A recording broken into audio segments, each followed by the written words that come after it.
This is the secret world of Whitehall. Decisions taken here behind closed doors affect all our daily lives. 3 great offices of state that deal with money, power and crime dominate Whitehall, and they seek jealously to guard their secrets. In this 3-part series, I'll be talking to ministers past and present, and to normally camera-shy Whitehall mandarins, and telling the story of the great offices from the inside. The oldest of the 3 is the Treasury, the Ministry of Tax and Tears, which can trace its roots back to the medieval Exchequer. In Whitehall, knowledge is power, and the Treasury likes to think it's the ministry that knows most of all. Treasury was a brilliant department. It was the best department I ever served in.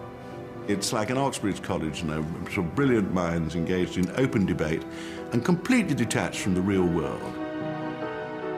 The Foreign Office is the grandest of the 3 great offices of state. It's accused by its critics of being the ministry for foreigners, run by toffs. We had an awful lot of sporting metaphors when I joined the Foreign Office. We kept straight bats on sticky wickets against pretty fast bowling, and we went home at close of play.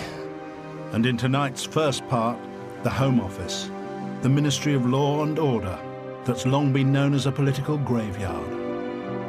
Departments can lose their reputation in a moment, and on that day, our reputation was in shreds.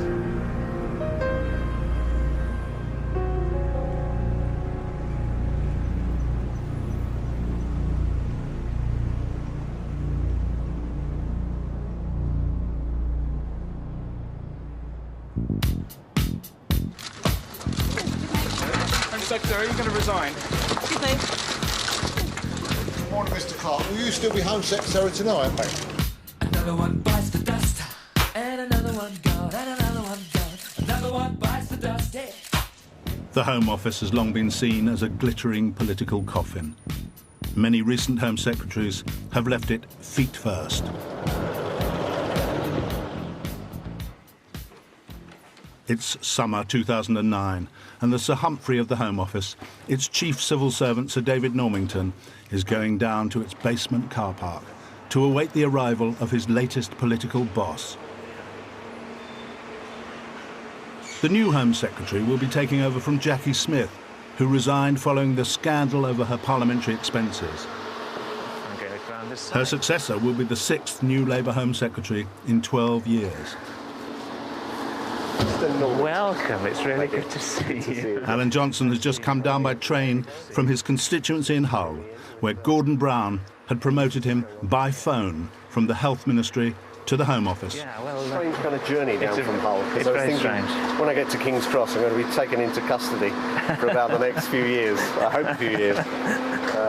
The former postman, Alan Johnson, is the 4th Home Secretary in Sir David Normington's 4 years as the Home Office's chief civil servant.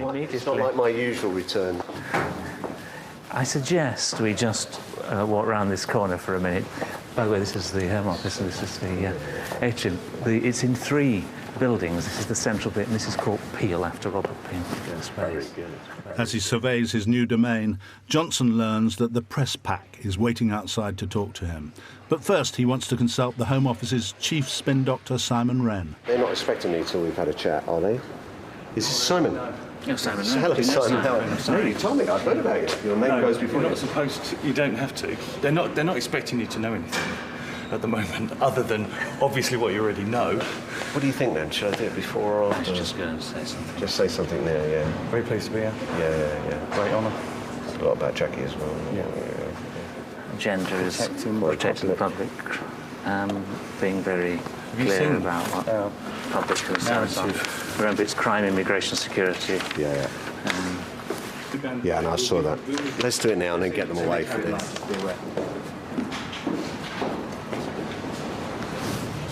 So being Home Secretary is a bit of a poison chalice. You must have really wondered whether you wanted to accept this job.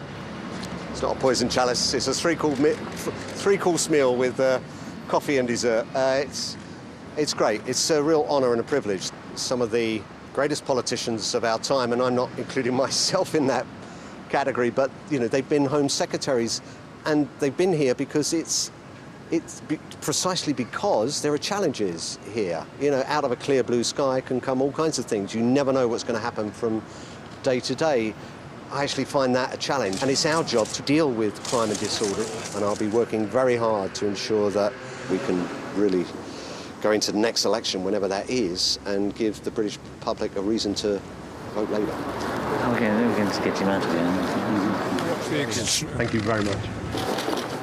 Alan Johnson is now on the front line in what's traditionally been seen as the most politically hazardous job in government. And he's treading in the footsteps of illustrious predecessors. A century ago, at the famous siege of Sydney Street, London police confronted armed criminals from Eastern Europe. The young Home Secretary, Winston Churchill, arrived to take direct personal command of the operation, having summoned the newsreel cameras to film him in action.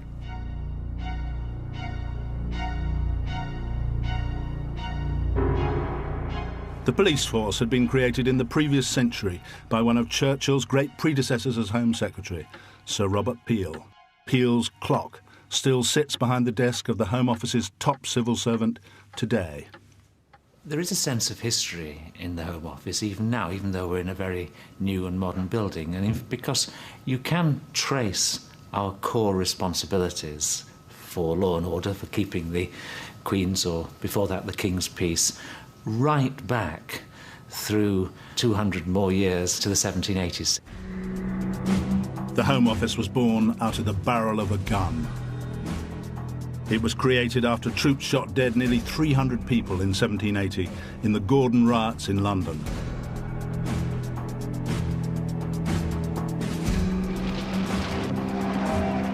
Two centuries on, keeping the Queen's peace and protecting the public remains the Home Office's top priority.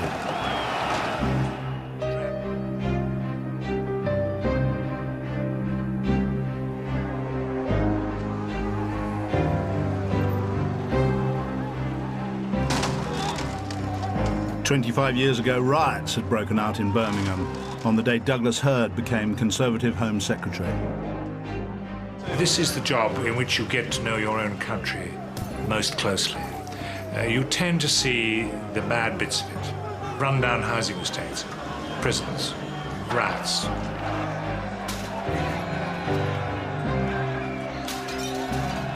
Horrors of all kinds.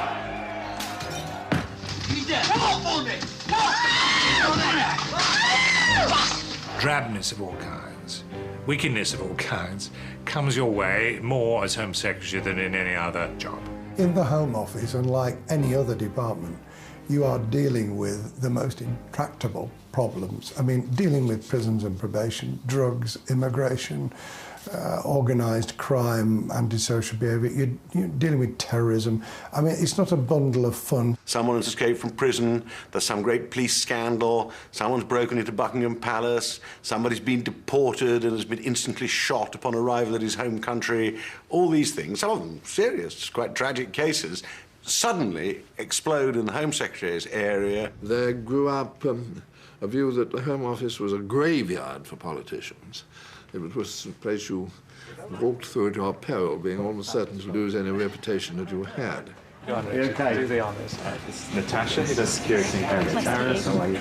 Charlotte. Hello. Alan Johnson, the latest candidate for the graveyard, meets his private office staff. They're high-flying young civil servants who will brief him about the hazards of the Home Office. How are you? Good to see you. I'll be reading a lot of your briefing, and you'll be giving a little knowledge where currently there is none whatsoever. There will Despite be what I said to Sky. Yeah, there will be. Cheers. See you later. And here's the office. And actually, well, I came here. You did, and I think that they have got your stuff here. They've got some of the things on your desk. For God's sake, look at that. So I was appointed on the Friday. Oh, they're wonderful. Had some time at the weekend, although not a lot, but sat down with this brief, studiously going through as you would boning up for exams or whatever, you know.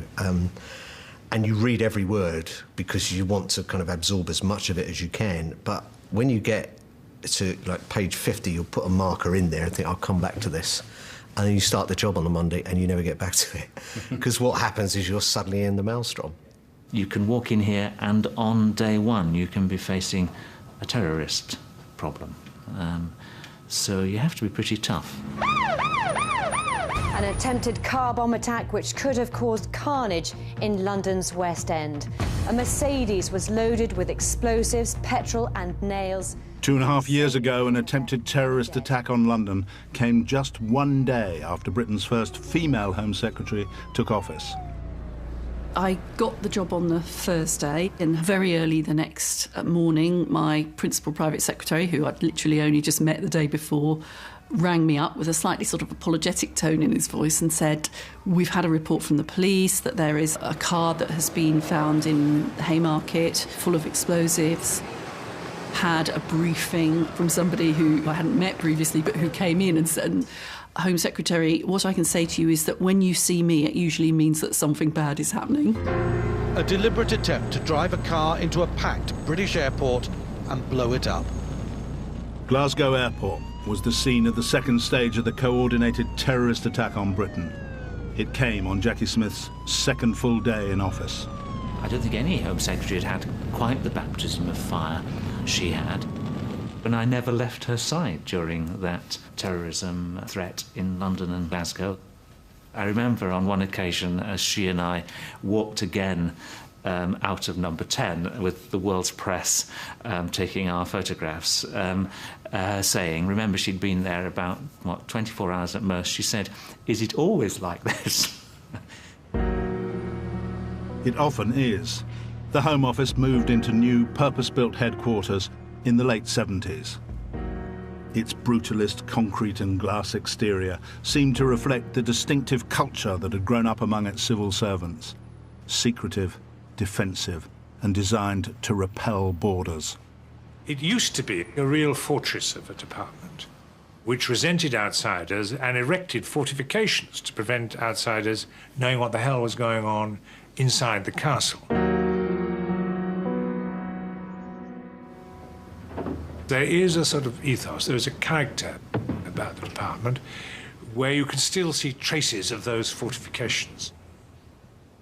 It was a very high-powered department. I liked the Home Office, but it was also very traditional, very slow to move, didn't like having its policies changed by its ministers without a great deal of careful consideration and constraint. It was very hierarchical. There's always been a hierarchical system in the Home Office. And always will be, I suspect. Even when ministers had meetings with officials, there was always a sort of practice that officials walked into the minister's room in order of seniority. I, when I was Permanent Secretary, was able to push people in ahead of me. Sir Brian Cubbon was the Home Office's top Mandarin for nearly 10 years. In which time he served 4 different Home Secretaries. Over the past 2 centuries, there have been more than 80 Home Secretaries, but only 25 permanent secretaries. Yet it's the Home Secretaries whose photos are placed on the walls of the Home Office by its civil servants. I have noted the way in which they put the photographs of their Secretary of State in a prominent place around ministers. Now, I've joked with senior civil servants that effectively that is about saying, it's not about celebrating their Secretary of State, it's about saying, look at all of these Home Secretaries that we've got through and we're still here. Relations between successive Home Secretaries and their permanent officials are key to understanding how the Home Office operates. While some ministers and mandarins have got on well, others have been at daggers drawn over who was really in charge of running the department. It's extraordinary to think back that, say, in the mid-60s, you could have a position in which the only person pretty well in the whole department who was allowed to put notes to the Home Secretary was one individual, the Permanent Secretary. In the mid-60s, Sir Charles Cunningham had been Permanent Secretary for nearly a decade when a youthful Roy Jenkins became Home Secretary. The department had the reputation of being a closed society where policies would continue unchanged, whoever was Home Secretary. It was a sombre department, almost in a sense a dark department. In the Home Secretary's room, there was a little alcove in which there was a board, which everybody awaiting execution was moved up day by day. And, of course, the prerogative of mercy rested personally upon the Home Secretary, advised by his officials, and that did have a considerable effect. Jenkins replaced the board with a drinks fridge and speeded the abolition of hanging. But his plans to modernise the Home Office came up against his permanent secretary. Sir Charles Cunningham's practice was to run the department himself and use the Home Secretary as his rubber stamp. I was perfectly clear that I had to bust this system. This involved what, on the whole, was the most wearing hours interview I've ever had in my life when I told Cunningham that the system had to go. And what was his reaction? It was not favourable.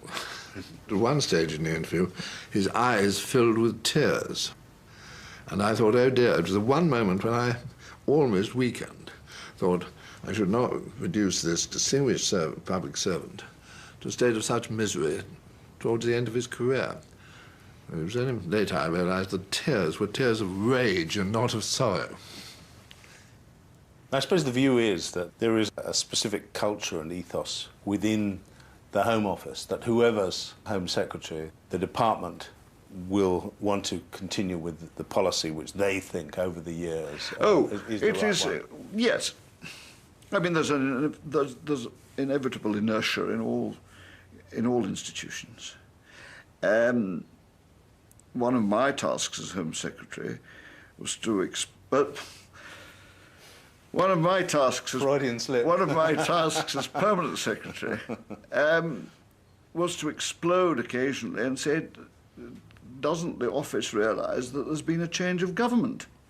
Doesn't the office realise there's been a change of Home Secretary?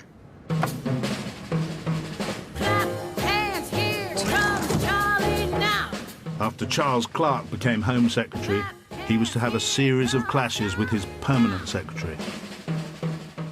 Well, the first thing the then Permanent Secretary, Sir John Geeves, said to me,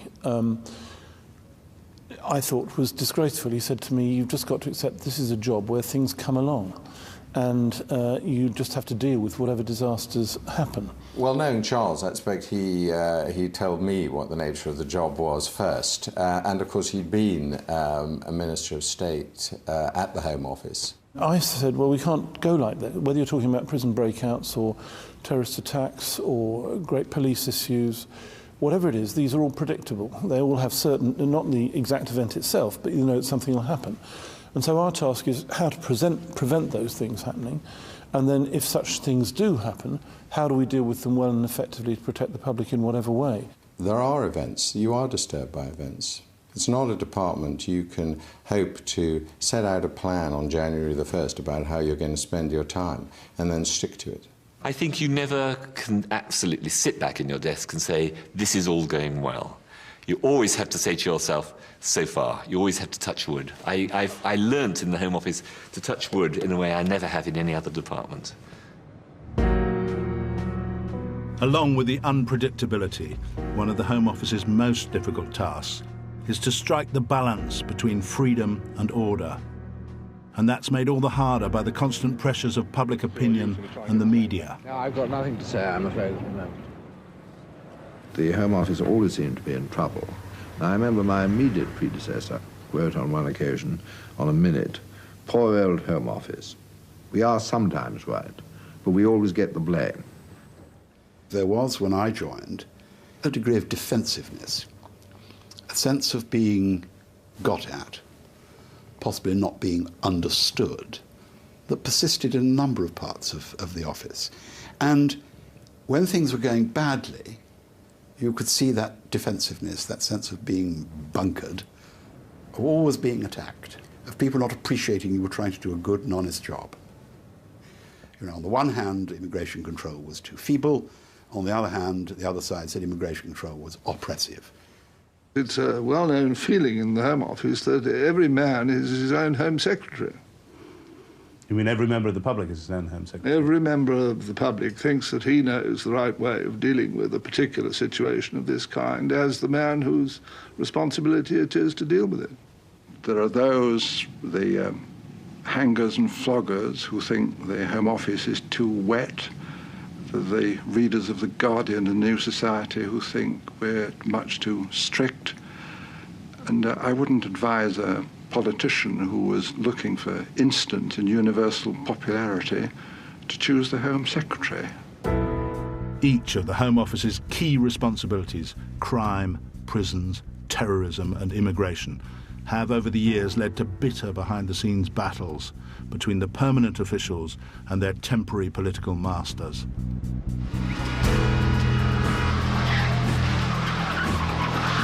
Problem number one is crime and yobbery with violence.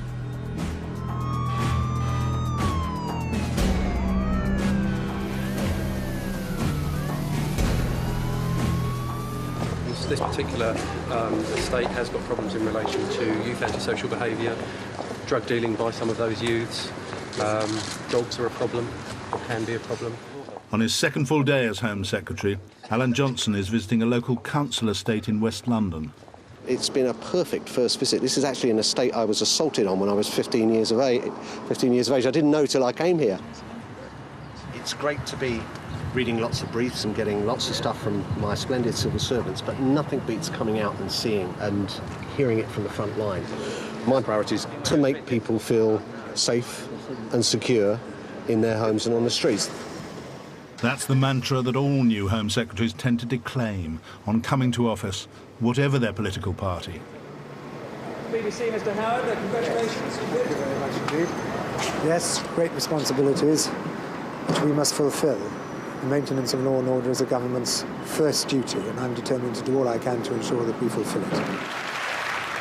In the last 30 years, the balance in our criminal justice system has been tilted too far in favour of the criminal and against the protection of the public. The time has come to put that right.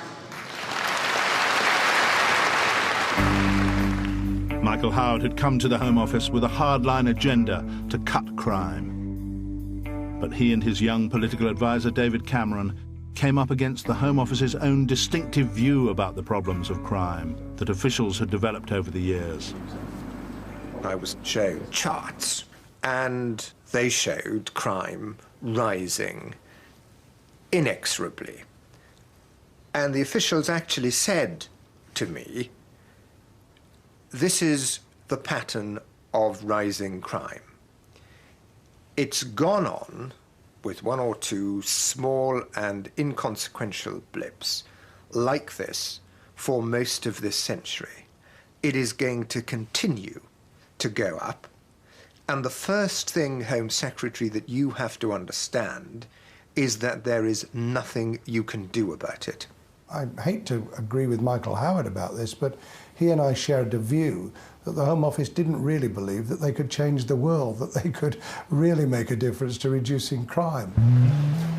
Tony Blair's most famous soundbite, tough on crime, tough on the causes of crime, had helped him come to power.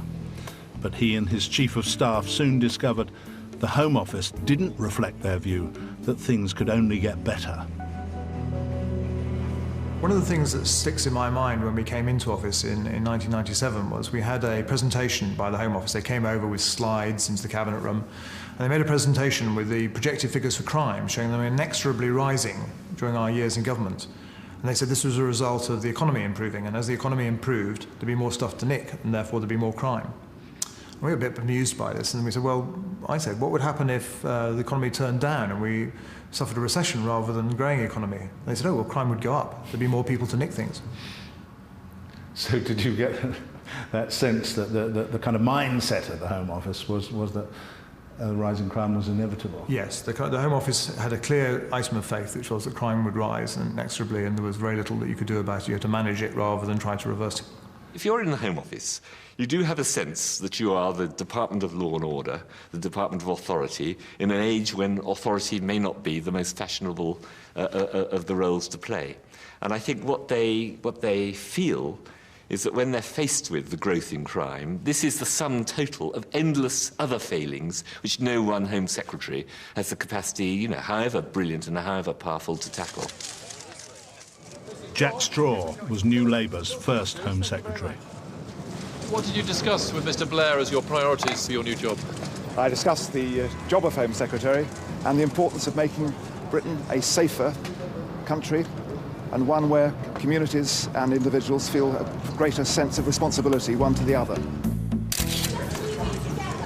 After the mandatory mugshot with the Guardians of Law and Order, the new Home Secretary went straight to the command headquarters of Whitehall's crime-fighting mandarins. I came across to this building, which was the old Home Office, and it was awful in those days. We used to call it the Lubyanka.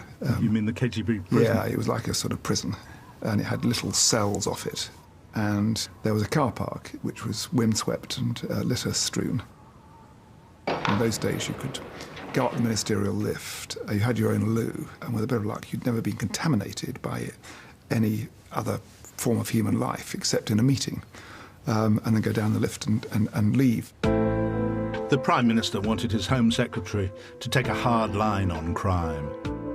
But Tony Blair came increasingly to feel that Jack Straw had become a convert to the official Home Office view that nothing could be done to stop the rising crime.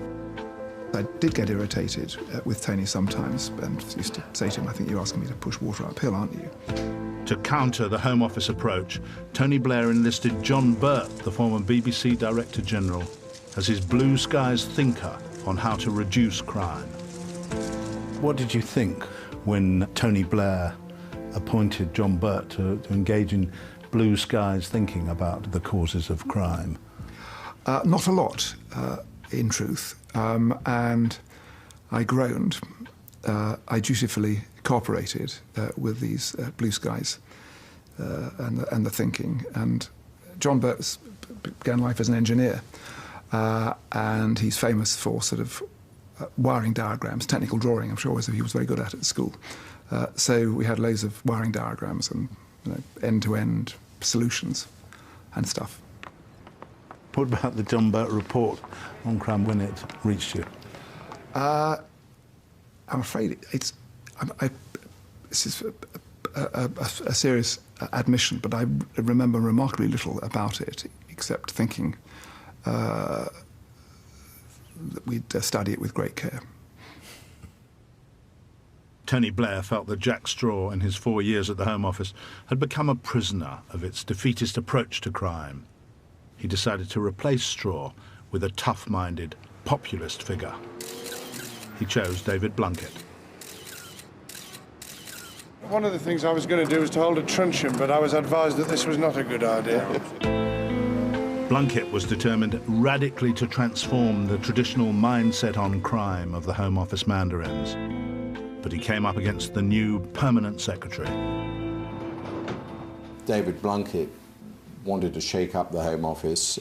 The political agenda, if you like, was to reclaim law and order as a Labour issue and to seize this traditional bit of Tory ground. And it made the Home Office the main political battlefield.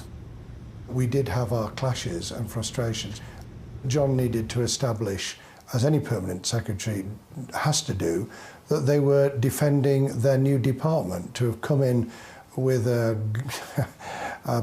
Home Secretary with a radical agenda and the intention of driving change at breakneck speed, and to have been presenting himself as a permanent secretary that was going to pull all the roots up and shake everybody up, I think that he felt would have been too much. Of course, I was also responsive to David's policy agenda, but he should have been looking to me not just to be a supporter, but to be someone who was, telling truth to power. You described in your diaries one group of Home Office officials as the worst, most obstructive, miserable, disengaged and disinterested group of people I've ever come across. Yeah, it was probably a bit harsh to some of the officials, but what really got me was that we needed a can-do attitude. We needed people who said, look, these are difficult decisions. You'll not always get it right, Home Secretary. We don't even agree with you. Let's have a good discussion. But just to sit there sullenly around the table thinking, pray God, somebody remove this pestilent beast from our presence, was the sort of feeling that I sometimes had.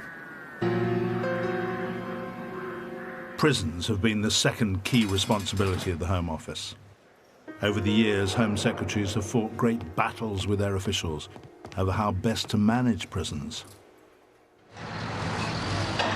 It's a very dramatic thing to go into one of these huge Victorian prisons in the late afternoon with the sort of darkness gathering about it. They are such a striking part of your job. And therefore, I think almost all Home Secretaries, you know, it's not something you can simply pass by on the other side saying, I'm going to think about this every other Friday. I mean, it is, in a way, the most dramatic part of the job. Michael Howard was convinced the more criminals who were banged up, the faster crime would come down, and prove the Home Office orthodoxy wrong. Prison works. We shall build 6 new prisons. And I can tell you one thing. Butlins won't be bidding for the contract. But the new high-security prison at Whitemoor, near Cambridge, did turn out to be something of a holiday camp, apparently run by the prisoners. Although security cameras showed prisoners cutting their way out and escaping over prison walls, the warders didn't notice. They were engrossed in a game of Scrabble. I was appalled. I was just as appalled as everyone. Yeah, the picture of the regime that was portrayed at Whitemoor seemed to suggest they had lobster takeaways, that the prison officers were more or less the creatures of the prisoners, and people were very surprised that anyone would want to break out of a prison like this. Well, it was appalling. It was appalling, and I was absolutely horrified. But a few months later came another great escape, this time from the maximum security Parkhurst jail. 3 extremely dangerous life prisoners let themselves out of 5 sets of doors with a master key. They then scaled the walls using rope ladders they'd made in the prison workshop. I was then pretty angry because after the Whitemoor escape, I had been given assurance after assurance that measures were in place, that nothing like that could ever happen again, that everybody was now fully seized of the importance of security, that all the procedures were being followed, that everything was in place. And so when that happened, I was pretty angry. Michael Howard sought to pin responsibility for the escapes on his officials. Mr. Howard, there's a call for your resignation. Prisons had done for a number of Home Secretaries. It did for Michael Howard's reputation. And so I put a lot of effort into the management of the prison service. And I did say to everybody, look, including the prison officers, I said, I don't mind what happens, but could you please not allow a Category A prisoner to escape? This will be bad for my career and bad for yours. In Sharla, so far, 12 and a half years on, there has not been a Category A escape, although no doubt one will happen tomorrow. I've said this. Go back up the street. It is not safe. Move. Do you know what's happened? Yes, I do. Now move back up the street, out of the way. Terrorism has been the deadliest of the Home Office's key responsibilities. The threat has grown steadily since the Birmingham pub bombings by the IRA in 1974. That was a horrible incident. The worst one, which had occurred on the mainland ever, I think. About 21 people were killed, mainly young people, in a pub in the centre of Birmingham. And there was a great sense of horror. And I went to Birmingham the day after, went to the pub and went and saw the victims in hospital, talked to the police and other people and their relatives. I've never felt such an oppressive atmosphere lying anywhere. You can always smell it in the air. Bring back capital punishment! You're too liberal-minded!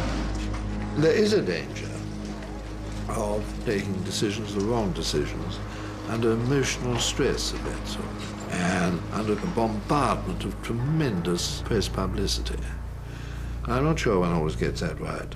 Better to take decisions when you can, in a calmer atmosphere, but you can't always command that.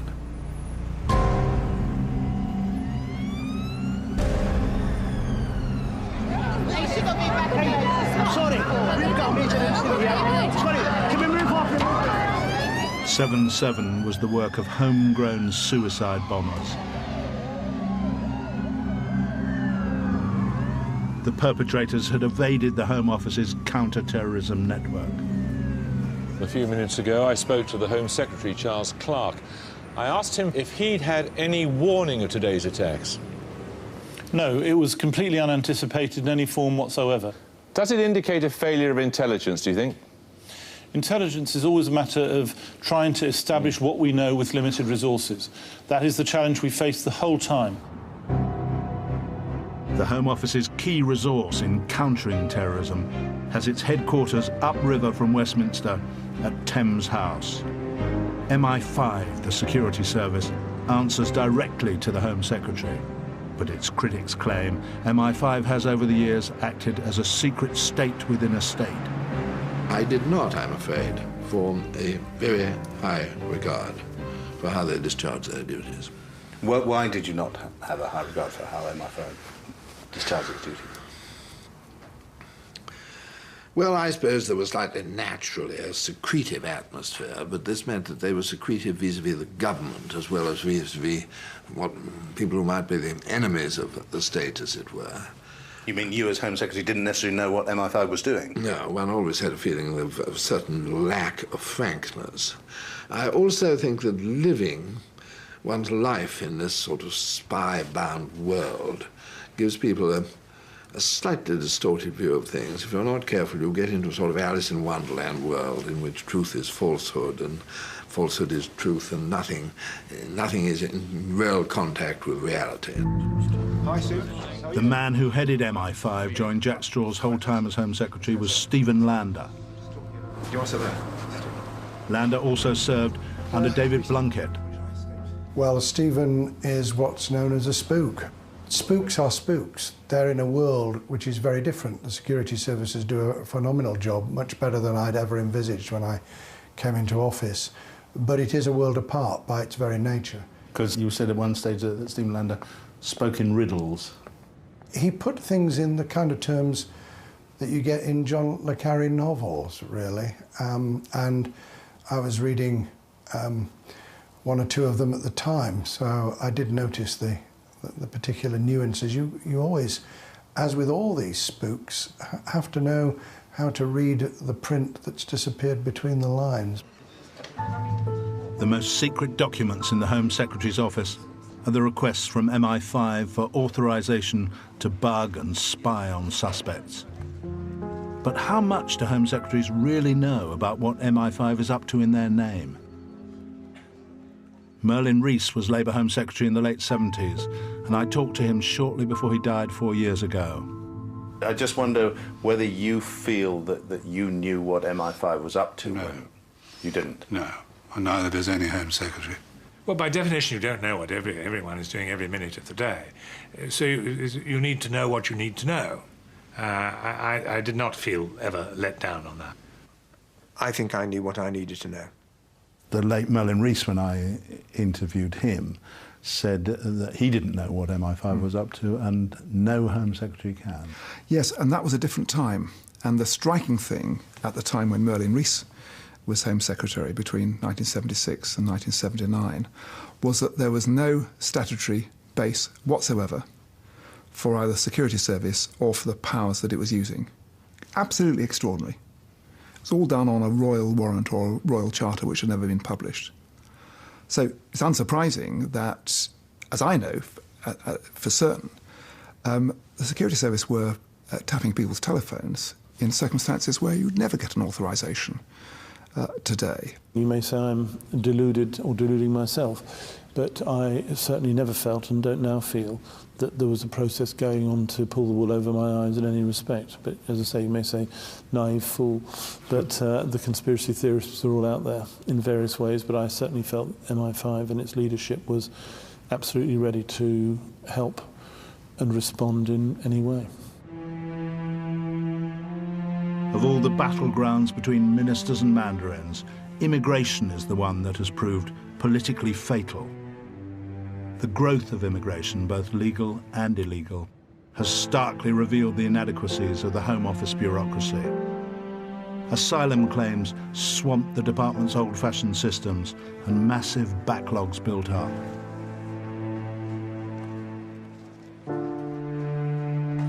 When Jack Straw came to office, his officials assured him that the system was being radically modernised. The Home Office said we've established this new all-singing, all-dancing IT system for processing asylum claims, and it will be fully working by November 1998. Anyway, And come November 1998, far from being fully working, this system had completely collapsed, and with it the whole of the asylum system. And we had 100,000 cases piled up in manual files that were supposed to have been disposed of, and everything was supposed to have been scanned in, and it was one of the many things that happened to me as Home Secretary. It nearly wrecked my career. But I kept saying to them, this was your idea. Good evening. More illegal immigrants are tonight attempting to enter the Channel Tunnel in Calais and make their way to Britain. The spiralling growth of illegal immigration became a major political problem for the Home Office and for Number 10. Tony Blair and David Blunkett championed high-tech measures to identify bogus asylum seekers. And Blair himself stepped up the pressure on the Home Office by pledging to slash the annual number of asylum claimants coming to Britain. 92,000 roughly the last year for which published figures are available. What would you like to see it reduced to? I would like to see us reduce it by 30 or 40% in the next few months, and I think by September of this year we should have it halved. When Blunkett, who hadn't been consulted, heard Blair's pledge to halve the number of asylum claims within months, he was furious. Firstly, I phoned him and he apologised. Secondly, I said, you can make it an aim, but you can't make it an absolute imperative because there are so many other factors. I can't control the judiciary and their decisions, or the way lawyers were playing the system, appeal after appeal. With the problems of illegal immigration taking their toll on Blunkett, his private life now became entangled in official business. And as he went into the run-down Home Office in Queen Anne's Gate, he felt that even the building itself was turning against him. I went in first thing in the morning to the Home Office. The building was creaking, it was beginning to fall apart. A kind of metaphor, really, and I went up to the upstairs toilets and I walked in, and I was very quick on the uptaking, realising there was something amiss here. And I was very glad I did, because I called in one of the private secretaries who declared with an entirely straight face that the sewage system had obviously gone into reverse, and the Whatsit was now in the wash basin and the bath area rather than down the toilet. And I thought, well, that just about sums it all up. Within the past few minutes, the Home Secretary, David Blunkett, has resigned.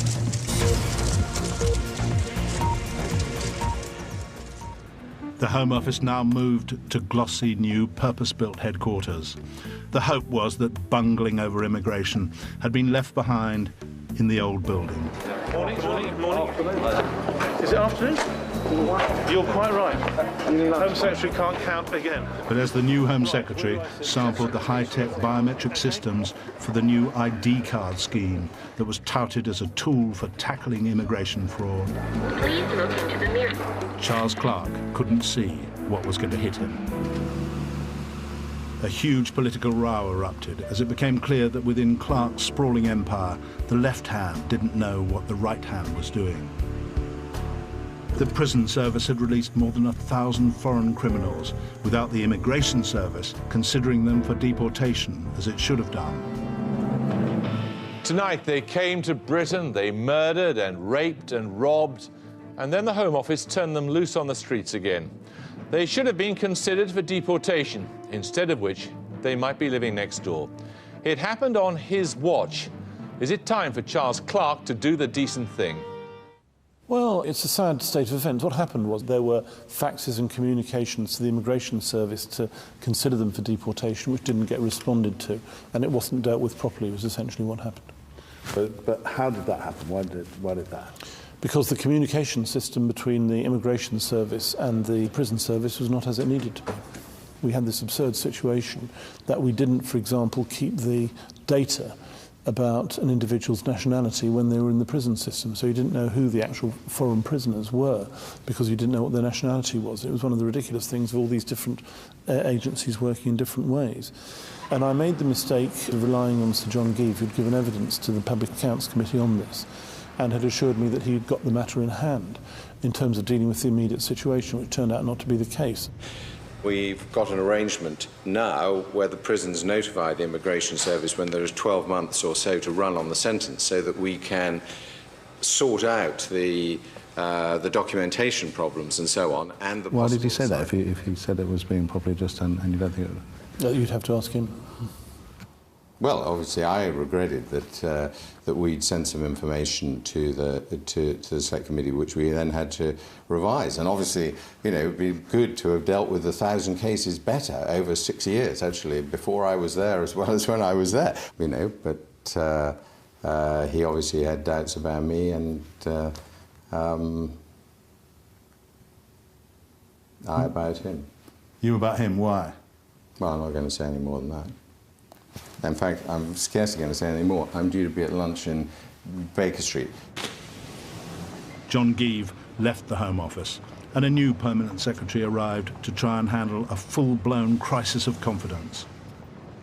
There wasn't time to sleep, really. It was a constant drama, a constant sense of things coming at you, a constant problem of taking a grip on what the facts were, because there was an insatiable demand for more and more information.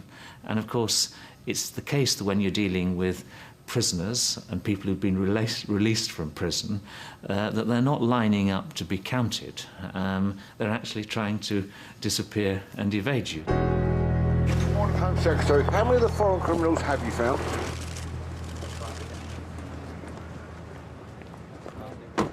This Home Secretary has presided over systemic failure.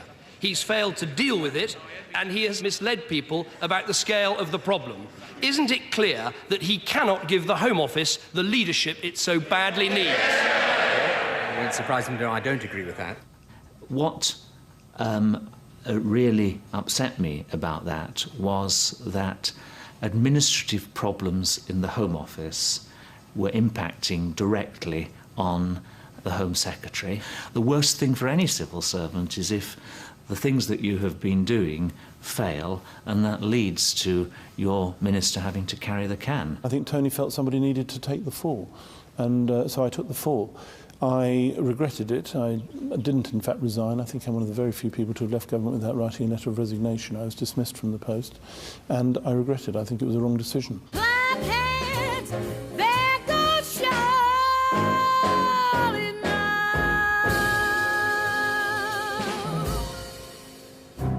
Clark's successor, Dr. John Reed, was determined to perform major invasive surgery on the Home Office. John Reed came in like a whirlwind, and of course he was put here to steady the ship and to take a grip, and he certainly did do that. When I went in, I talked to all of the directors and the permanent secretary, and I'm putting this crudely, but I more or less said, bring me out all of your problems, all of your skeletons, all of the terrible bodies you've been hiding, because it's obvious there are problems in the department. What Reed learnt shocked him. He discovered that although the public had been told there were only 20,000 outstanding asylum cases, Immigration, we've got huge backlogs. the true number of cases still being dealt with was far higher. Well, ask the simple question, how many have been started and are not finished? Is it 50,000 still?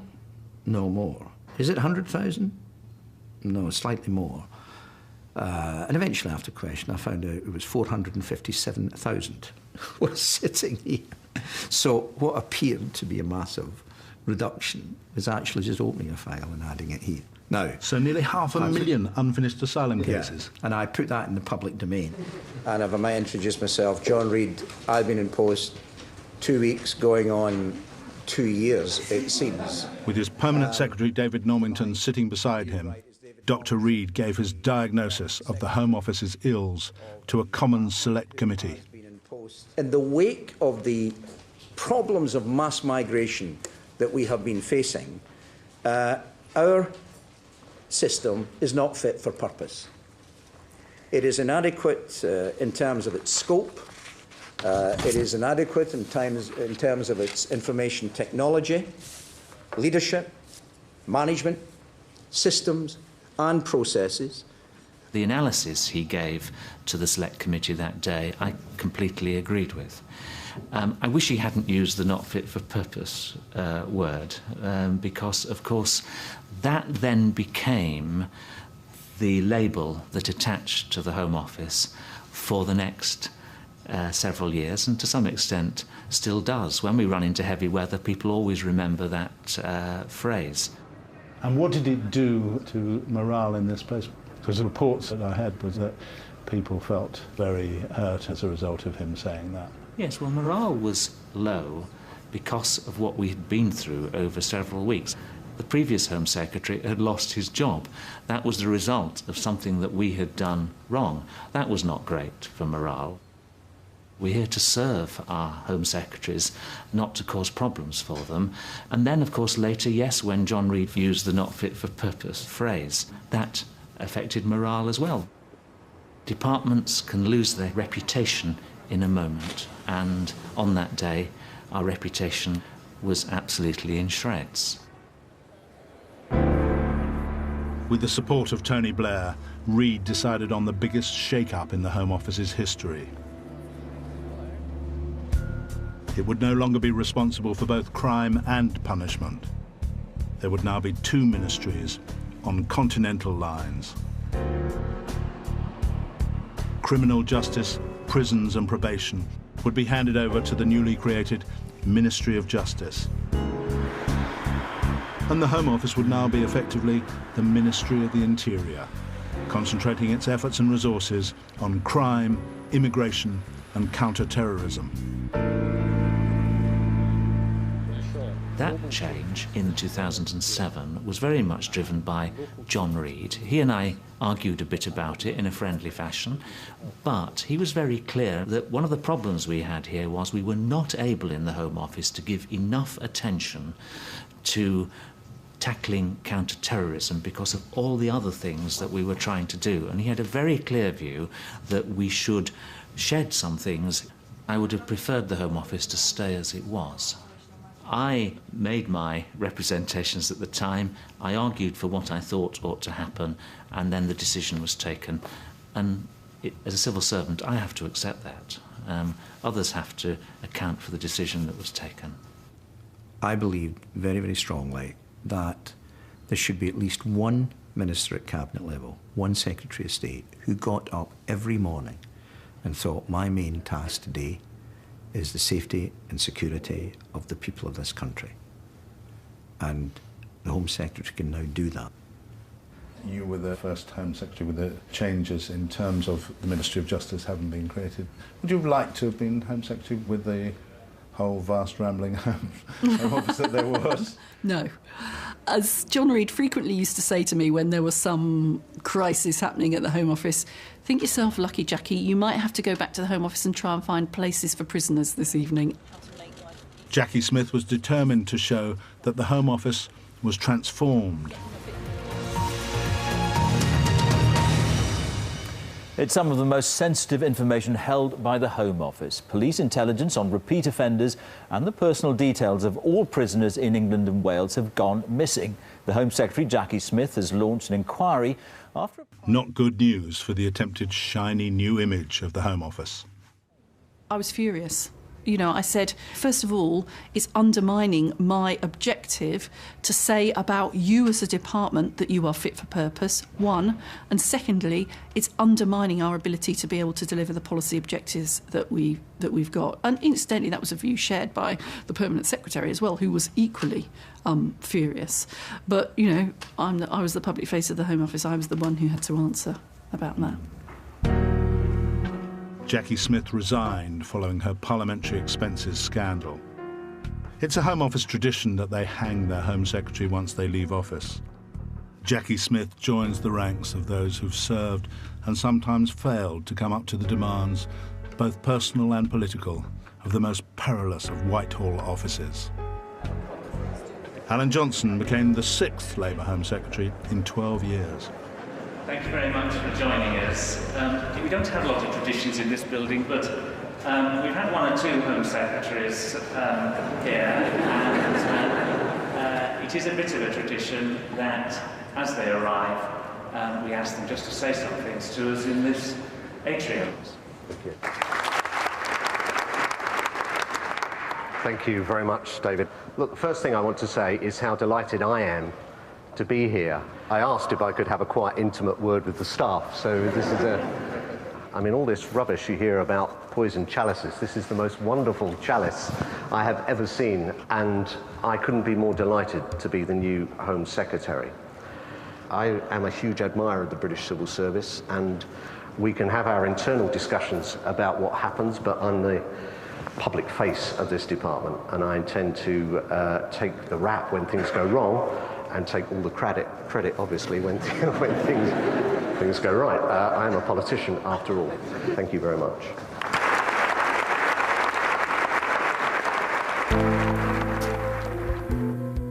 The Home Office has had 3 different locations in the past half-century, and along the way, it has shed many of its traditional functions. Few of its staff were sad to say goodbye to the brutalist building in Queen Anne's Gate and move to shiny new headquarters.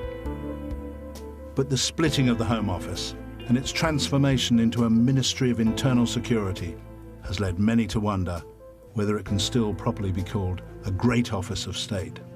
The great thing about the Home Office was it was this enormous collection of very disparate, often, functions, together with a whole series of core criminal justice things. That's not the nature of the Home Office now. It is a less wide-ranging, more narrowly focused place. And therefore, I think, to people of my generation, put it quite simply, it is not the Home Office. There can still be these incidents that can occur from day to day. You know, there's still a whole series of events that will affect us from day to day. I'm pleased that you're not one department trying to straddle too many areas. But I think actually the nature of this job, the kind of edginess of the Home Office, is what makes it a really satisfying political challenge. Well, I think it's leaner and it's more manageable, but I don't think it necessarily has the same clout that it had. One of the tasks of the Home Secretary, certainly when I was there, was to ensure that number 10 or number 11 Downing Street, Prime Minister or Treasury, didn't simply push you about, because it's very important in terms of the balance of power in government that the Home Secretary and Foreign Secretary are able to counterbalance the power of the Prime Minister and the Chancellor. I think the Home Office, because of its traditions, its history, the fact that it is responsible for the basics of the state, law and order, the border, countering terrorism, protecting the public, will always be a very important department. Whether it's a great department of state, I'll leave others to judge. I mean, do you think it is still one of the great departments of state? Yeah, well, I would say that now I'm in it, yeah. Well, it better stay one of the great departments of state, because I've just reached it. In the second part of this series, the Foreign Office. I'll be telling the inside story of its battles with number 10 and between Foreign Office mandarins and ministers. The Foreign Office regards the arrival of each new minister like an oyster regards the arrival of a grain of sand, the intrusion of an irritant with a very low statistical probability of ever producing a pearl. Mrs. Thatcher, no, she didn't like the Foreign Office at all. Famously, she said, we have a Department of Agriculture to look after farmers, we have a Department of Defence to look after the soldiers, and we've got the Foreign Office to look after the foreigners. That's Palace of Dreams, Part 2 of the Great Offices of State, next time.